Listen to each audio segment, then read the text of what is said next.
What is up, dudes? I wanted to do a quick tutorial on how to make sure players only spawn once into your minigames. You can't actually prevent someone from spawning more than once, but you can prevent them from going back into your game. And I'm going to explain how. So first things first, let's change the settings. Make sure your spawn location is set to spawn pads. Second, make sure infinite resources are off. If your game requires infinite resources, this isn't going to work. Make sure building damage in game is set to off. And make sure block building in game is also set to off. Those are the four most important settings. I'll explain why after we set this up. So step one, for every team there's going to be, or if it's a free-for-all, set up 16 spawn pads. 16. There's a max of 16 players in creative mode. Everyone that spawns into the game needs their own pad.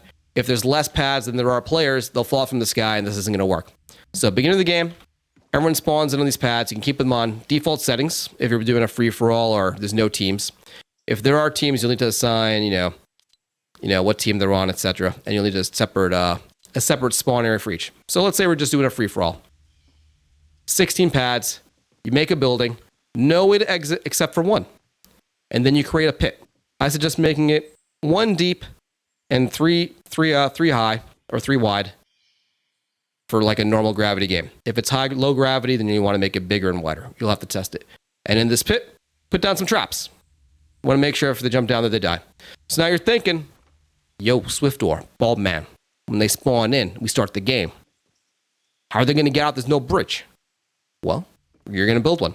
You're going to set up a chest that's just for you, the person who's running the game.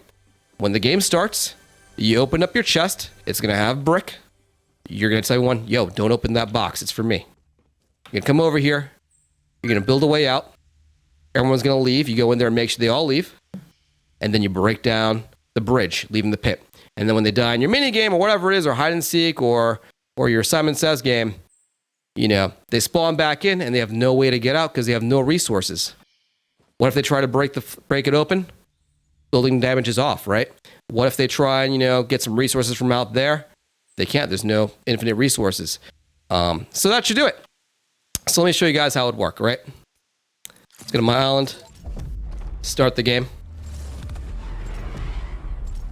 If I'm going too fast, don't worry. I'm going to do one quick run through of how to do it right after this. So we've started the game. Everyone should spawn in. The spawn pads over here I set to not show up. I should have done that with all of them.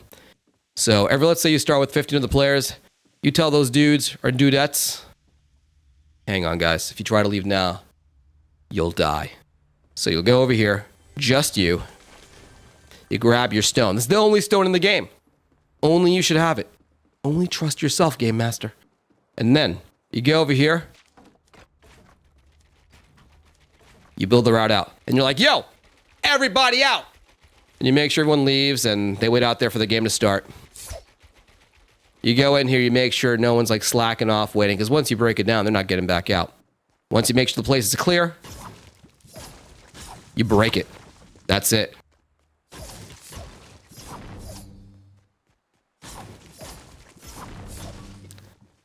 And then, let's say they die in the game.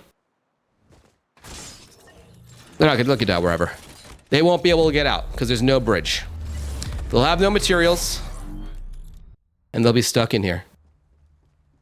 Once again, if your game mode has low gravity, make sure the pit is deeper and longer so that there's no way for them to get out with low gravity. Make sure there are traps down there so that when they go down, they die and they can't like jump on each other's heads, etc.